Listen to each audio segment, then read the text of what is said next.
O, panoorin natin ha. Ito muna. Isa-isahin natin tong balita na ito. Ito muna yung patungkol sa impeachment. Nagdesisyon ng Korte Suprema, sang-ayon ka man doon o hindi, dapat ito'y sundin. Kung hindi, magkakaroon tayo ng constitutional crisis at baka tingnan tayo ng mga karatig bansa natin at ibang tao na isang banana republic kung saan sinusunod lamang natin yung mga gusto natin. So, dyan pa lang sa statement niyang yan, wala na, finish na. Wala na, finish na. Although, sabi niya nga, he will allow the Senate to vote. Pero bilang Senate President, kung ikaw nagsalita na ng ganyan, abay susunod na sigurado yung mga tao mo. Sinasabi niya nga dito, nagsalita na Supreme Court, whether you like it or not, that is the law.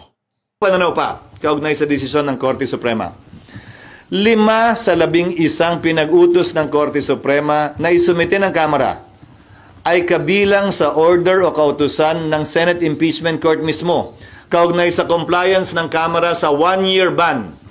Sabi nga ng isang kritiko ng Senado noong mga panahong yon, wala daw karapatan ng Senado utusan ng Kamara at tanungin ng Kamara kaugnay ng 1-year ban.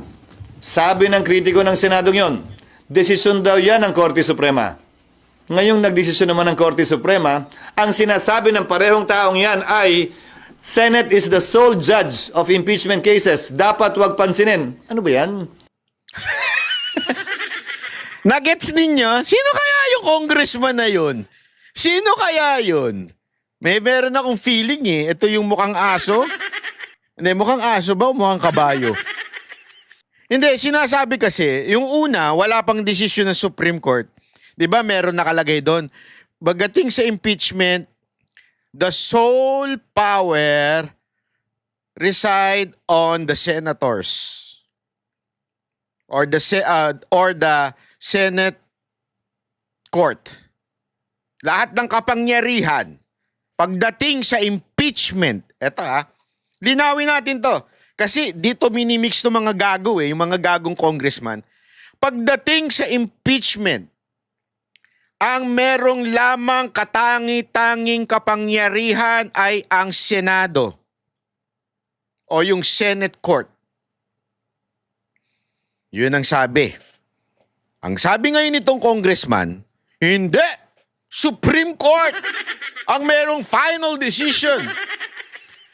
Okay, di after, lagyan natin dyan ng after 1 year. After 2 decades. Biglang sabi ng Supreme Court, impeachment is unconstitutional. Sabi naman ng congressman, hindi! Nakadepende yan sa Senate. Same congressman yun. Una sa korte, nung ayaw niya yung desisyon ng korte, bigla niya sinabi, senator na ang magdidesisyon. Sandali. Banat bay? Akala ko ba, lagi mong sinasabi sa channel mo, na sole authority over the impeachment is the Senate.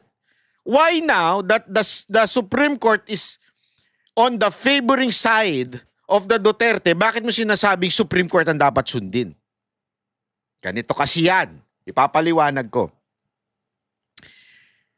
Pagdating sa lahat ng desisyon ng impeachment, senators ang masusunod.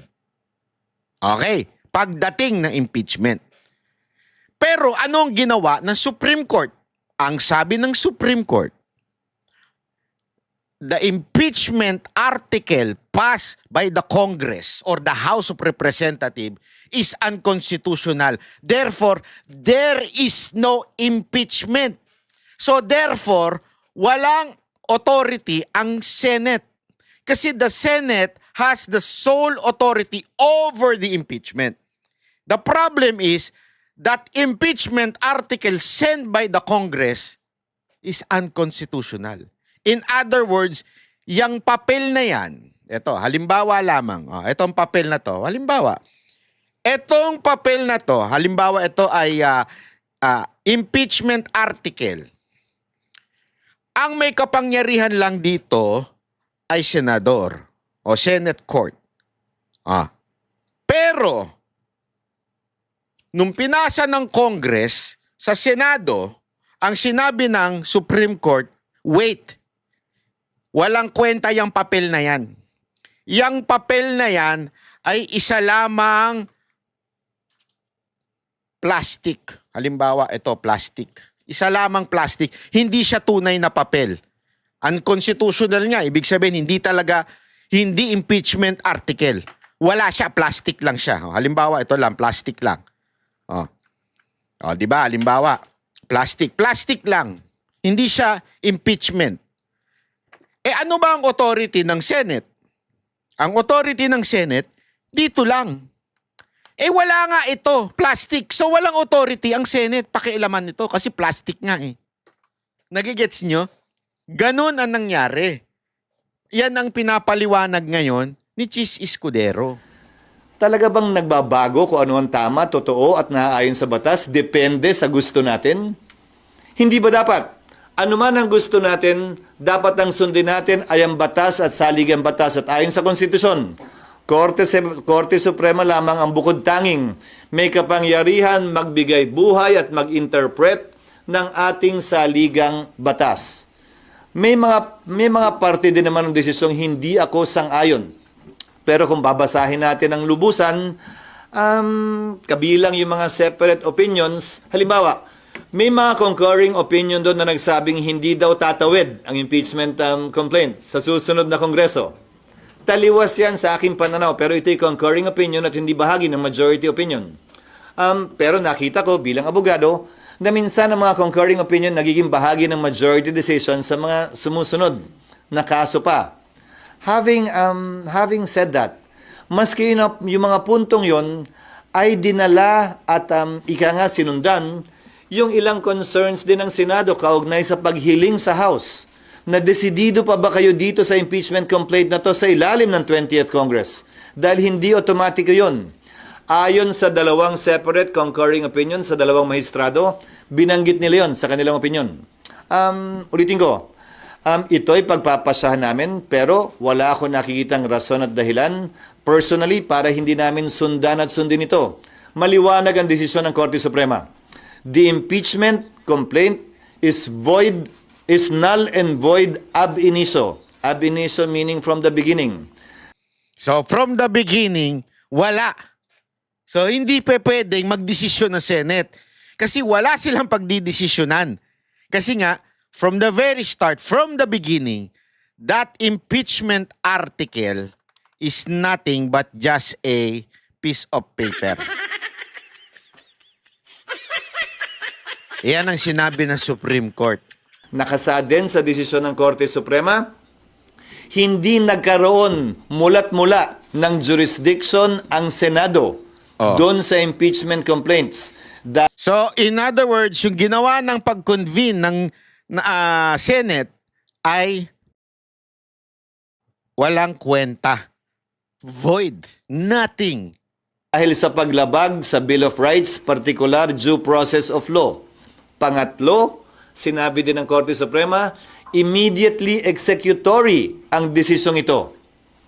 Ngayon narinig ko pinag-uusapan ng ilang mga bagay, kaugnay ng reconsideration, kaugnay ng pag-file ng pag-apply ng ilang mga prinsipyo sa batas, kabilang ng Doctrine of Operative Fact, pero hindi natin maialis na alam ng Supreme Court ang lahat ng ito. Ang Doctrine of Operative Fact, Korte Suprema mismo ang nagbaba niyan bilang exception sa null and void ab initio ruling nila sa mga nagdaang kaso. So kung nais nilang gamitin yan, ginamit na sana nila dito. Pangalawa, tapusin ko lang, at pangalawa, Humihirit na kagad yung babae na yun Gusto na kagad kontra yun Bakit? Ate, nasa payroll ba? Hindi, ako nagtatanong lang ako Nasa payroll ba ni Gusto mo na kagad kontra yung patapusin mo muna. Naka ng wewe. Ugnay sa paglabag ng due process, kinlaro din nila yon. Na kapag ka-violation ng due process ang pinag-uusapan, ay wala na tayong pwedeng i-review o ibalik pa dahil nawala na ng jurisdiction mula sa simula ang anumang korte o husgado. Ayon sa majority at unanimous decision ng korte. Yes. Pag-uusapan niyo yan nang naka-convene kayo as impeachment court o pwede po sa plenary, ma'am?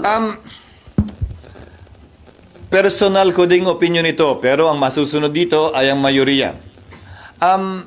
Nakalagay kasi sa sa desisyon ng Korte Suprema, walang jurisdiction ang impeachment court. Yan. Walang jurisdiction ng Senado. Nadinggin pa ang mga articles of impeachment. Yan. Naalala nyo, bago kami nag-convene, binasa yung articles of impeachment, at least in dulo man lang, bago kami nagka-jurisdiction. Ang sinasabi ng Korte Suprema sa desisyon nila ngayon ay unconstitutional yung articles of impeachment. Kaya walang jurisdiction yung Senado. At pag sumumpa yung mga bagong halal na senador, they will swear to do impartial justice during trial. Wala nang jurisdiction eh. Sa tingin ko, mas madedemanda yung mga yun. Oo. Madedemanda yung pagkasumumpa sila dun.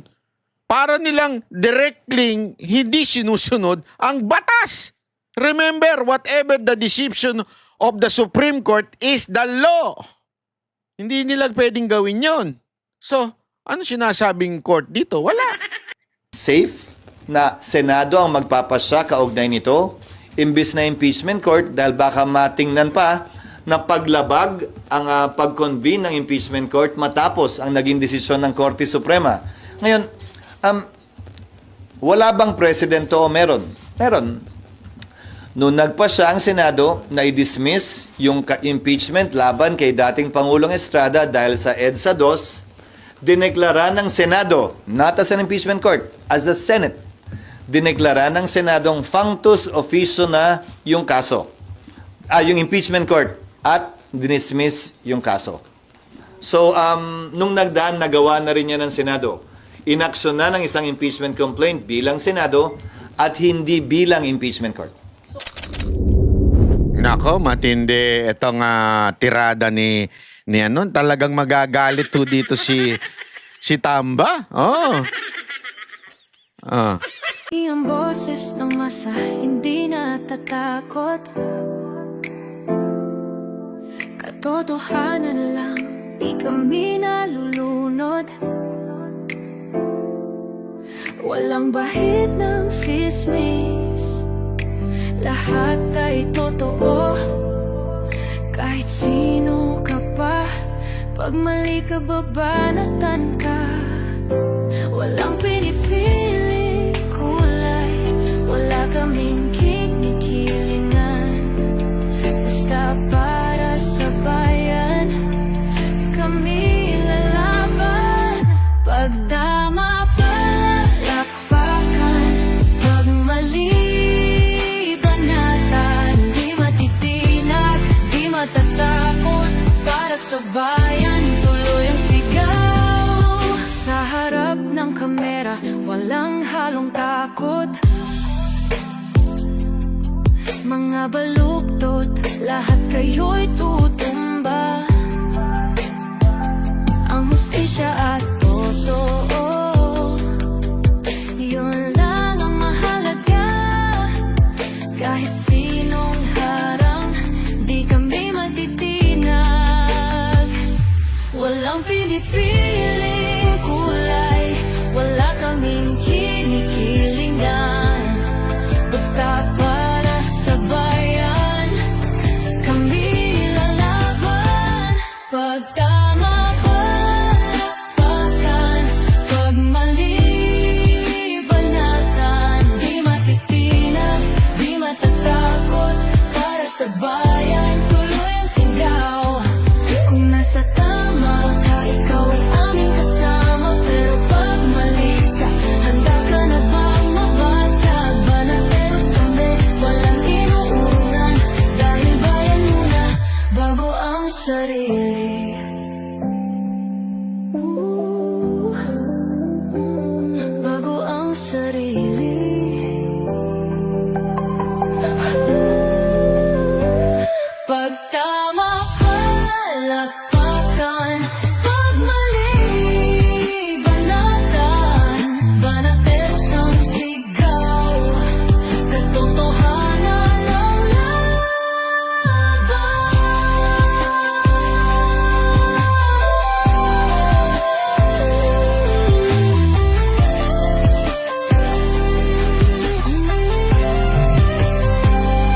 sa harap ng kamera.